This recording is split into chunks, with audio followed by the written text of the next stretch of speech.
What's good, ladies and gentlemen? Welcome back to the channel. I'm LotusAsakura, the one who never knows best, and in today's video, bringing you another discussion video. I say another, but I don't know if this one's actually coming before or after the one that I just recorded literally seconds ago. But yeah, today I'm joined by another very special guest.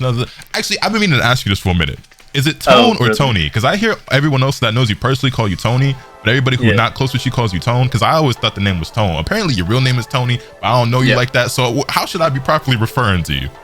I mean, you can call me either way. Like, I actually like both. So like, Tone was like a derivative from like Tony. So like, one of my close friends actually started calling me Tone. So it's either or. I'm cool with both. But I'm asking you to pick for me because I don't know which one to go with. Call me Tone. Call me Tone. All right, bet. So today I'm joined by none other than Hyde Tone, legendary Brian player in the scene, staying out here putting in that work, player, a little bit of a coach, streamer. Links to all his stuff will be in the description down below. But I brought him on the channel here today because I have another topic I kind of want to discuss, which I guess is somewhat related to the one that I just had with Fee, talking about prestige and like, I guess the hype of certain things to some degree. But basically, a while back, I want to say it was about 2 weeks ago at this point, so I'm a little late to covering this, but I still want to talk about it. Arslan Ash made a tweet, and I have it pulled up here for you guys, and it reads as such. The Esports World Cup has undoubtedly brought immense hype, money, and excitement to the Tekken scene, which, by the way, if you're not familiar with what the EWC is, it's basically this huge esports, like, well, World Cup. I guess it's a little bit self-explanatory, but a huge gaming event with very, very large prize pools that is going to host several different games, including Tekken, and people have been qualifying for this event by competing in these other events, such as DreamHack Dallas and so on. But he goes on to say, it brought hype, money, and excitement to the Tekken scene, which is truly amazing. The competition has been elevated to new heights, and the community is buzzing with energy. However, I'd like to highlight one concern that's been on my mind. When you make an existing tournament like EVO a part of the ESWC, it takes away from the excitement of winning the championship title. People become more focused on qualifying for the World Cup than winning the tournament itself, since the prize money and prestige of the World Cup are a game changer. This shift in focus dilutes the significance of winning the championship title, which is a shame.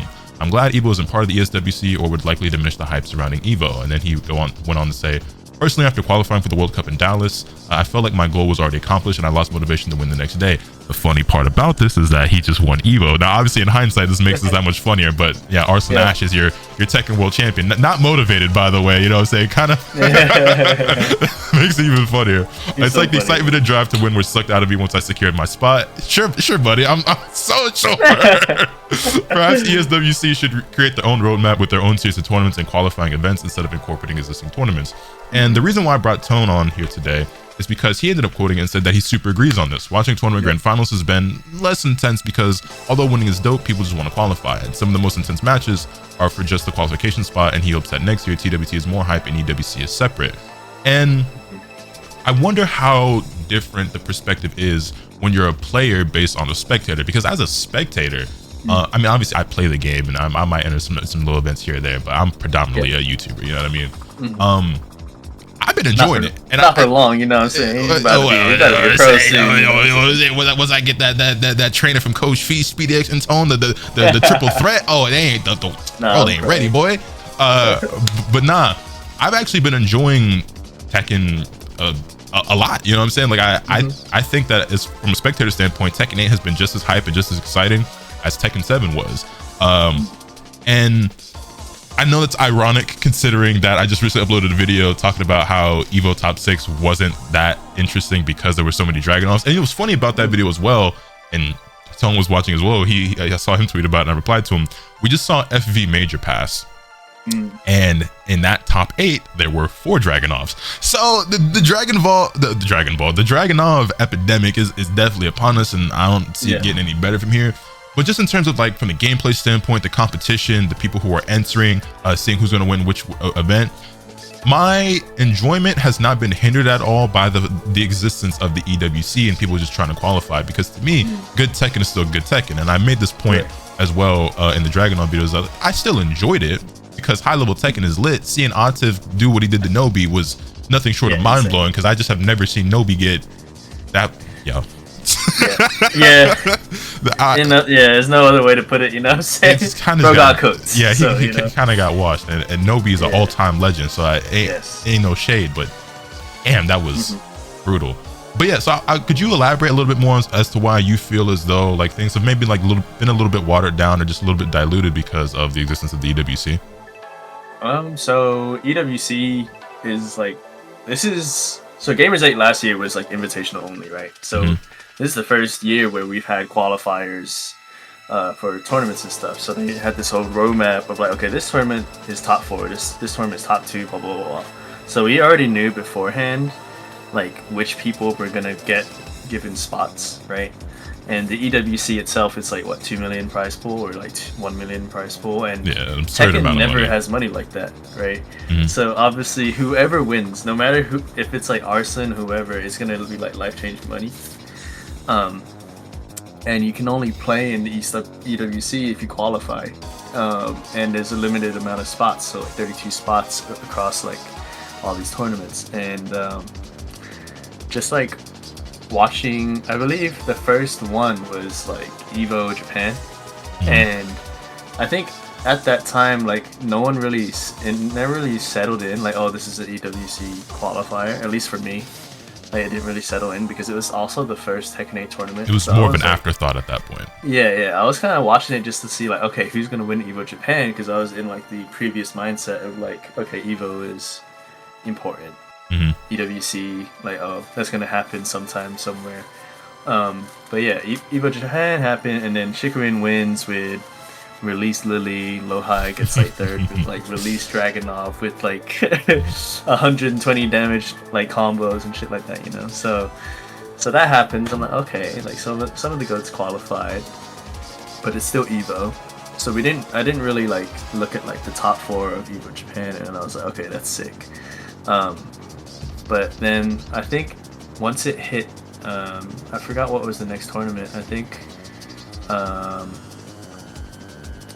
it was right before DreamHack Dallas. I believe it was Combo Breaker, or no, not Combo Breaker. Nah, Combo Breaker would have been after. It would have been. I'm trying to think what events would happen at that time. So you have Frosty, you have.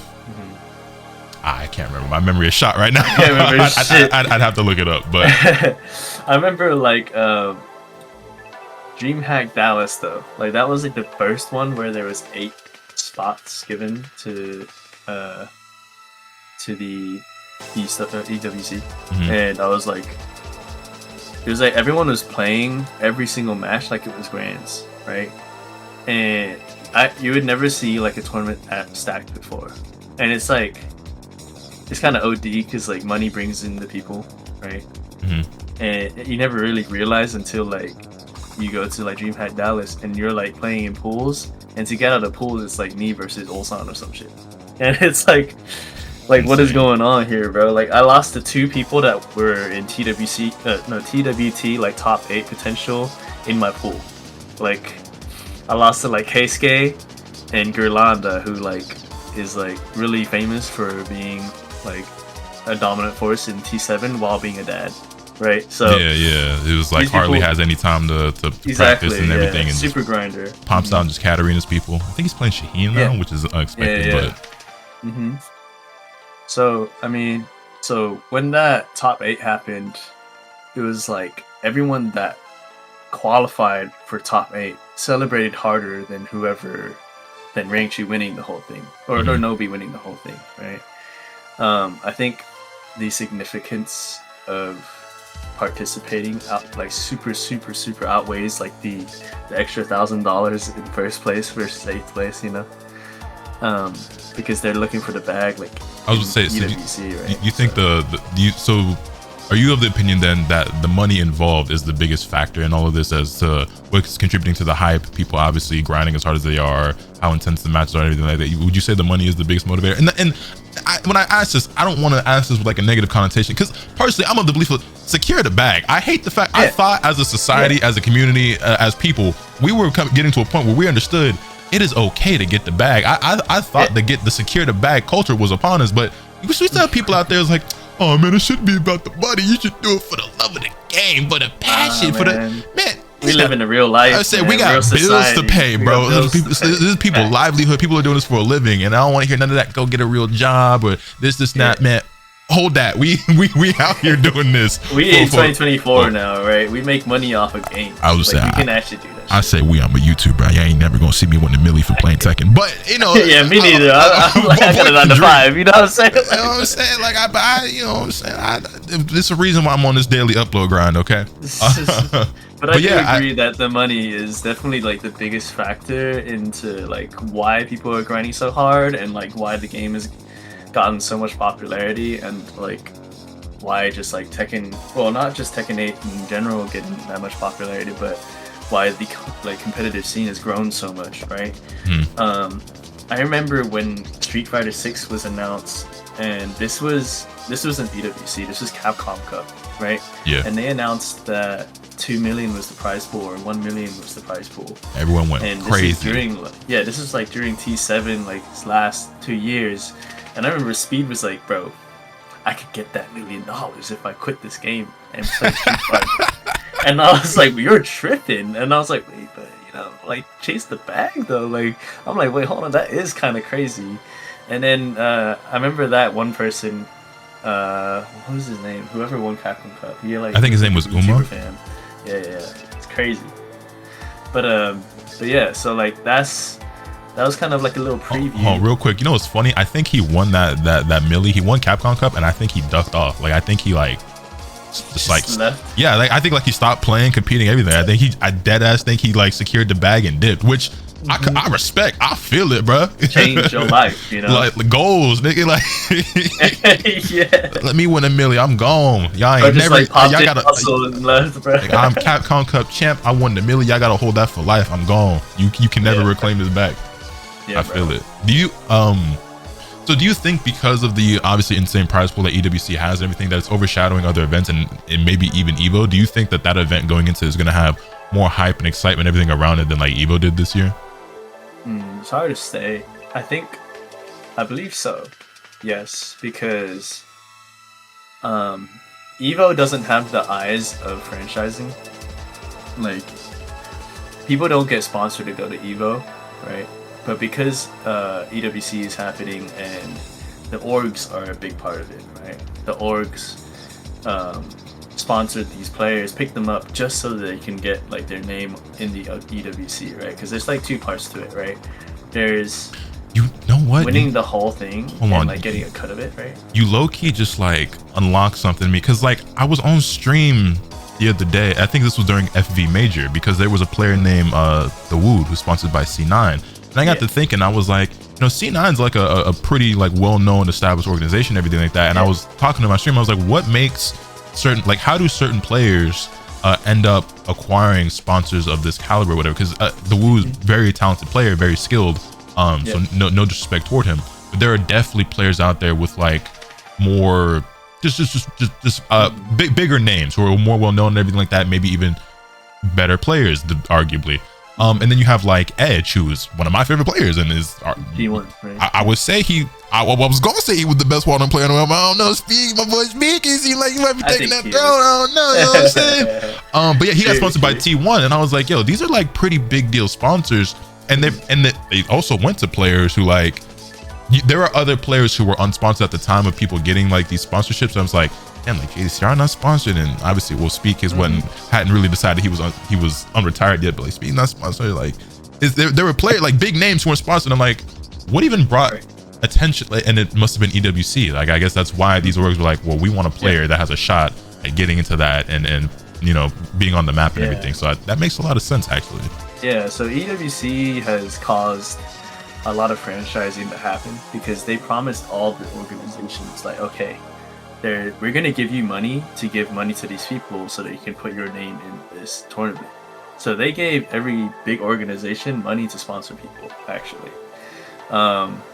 And they also said, okay, there's two parts of the tournament. One, you're going to get it cut from whoever wins, right? So like say not TSM, but Falcons wins Apex at EWC, right? Because they're like a super team or whatever.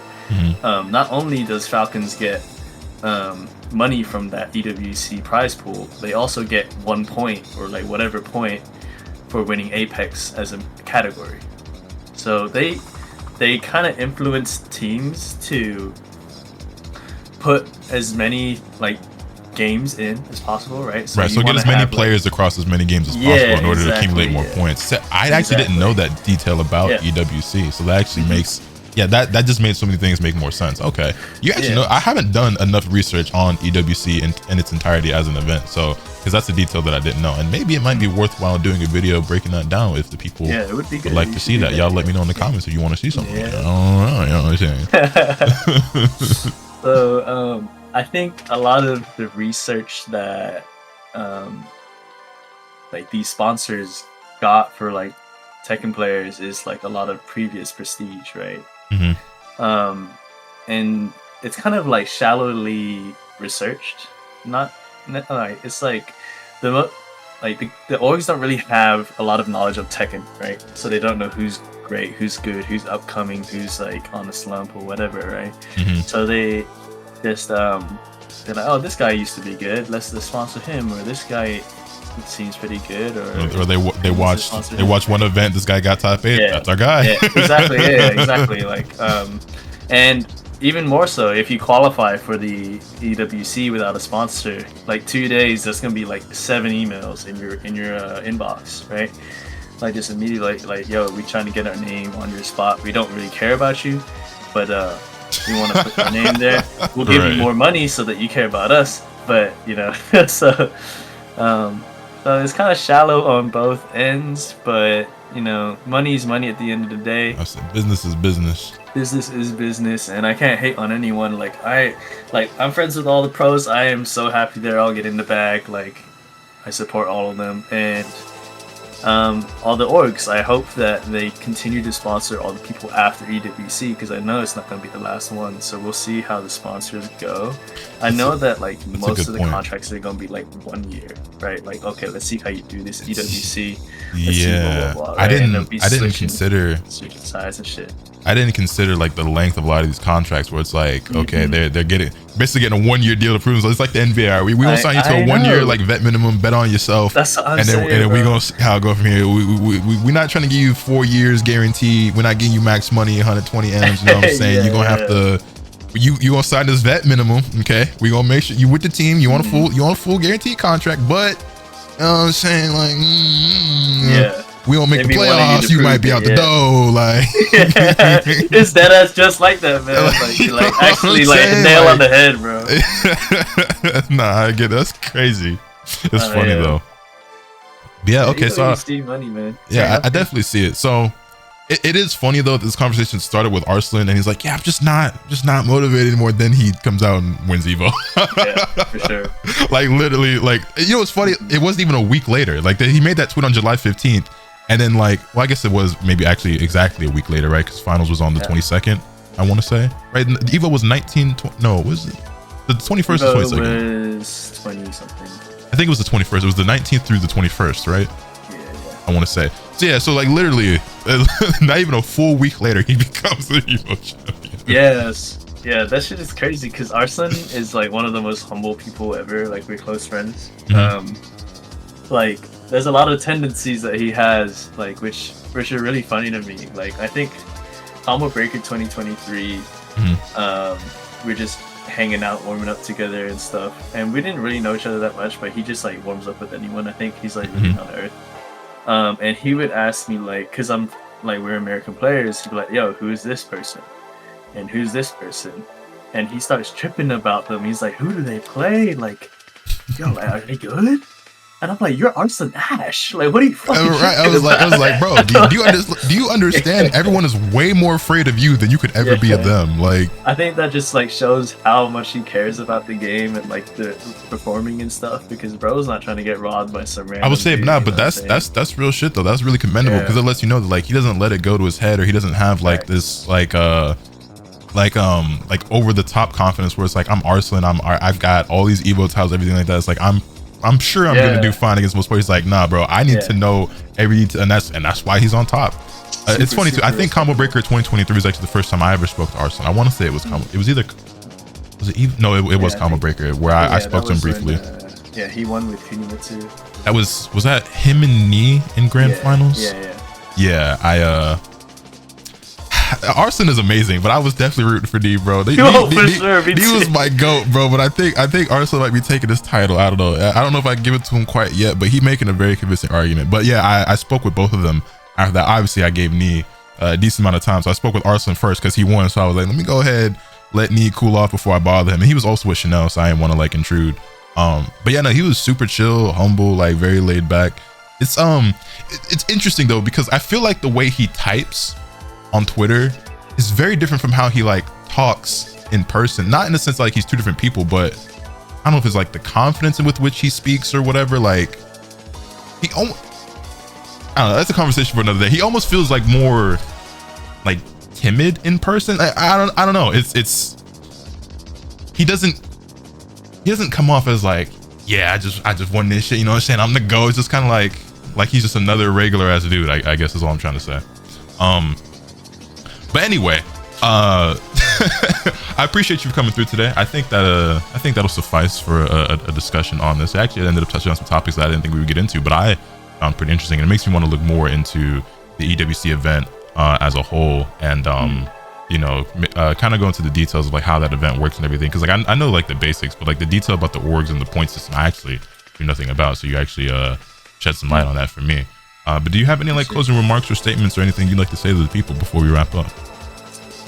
I want to ask who in the comments, what country do they think is gonna win the EWC? Not just player. I want them to tell me if there's gonna be a mirror in the finals, like a Pakistan finals or a Korea finals or what. Who do they want to see, etc. And if they agree with the topic and our takes, you know, that's all I want to ask. All right, for sure. Well, as I said, links to all his socials and everything will be in the description down below. You guys can find him on Twitch and Twitter. Do you have a YouTube channel? I do, but I'd be lazy as fuck. Yeah, you need to get on that, homie. Well, I'll link it there anyway, so you guys can be sure to drop him a follow and keep up with any content that he does decide to drop. But thank you so much, man. Y'all let me know your thoughts in the comment section down below. Hit this video with a like if you enjoy. Subscribe if you haven't already, so you can stay tuned for all that content that I'm bringing you. With all that being said, that's pretty much all I have for today. And remember, nothing can happen until you swing the bad. Later. Peace.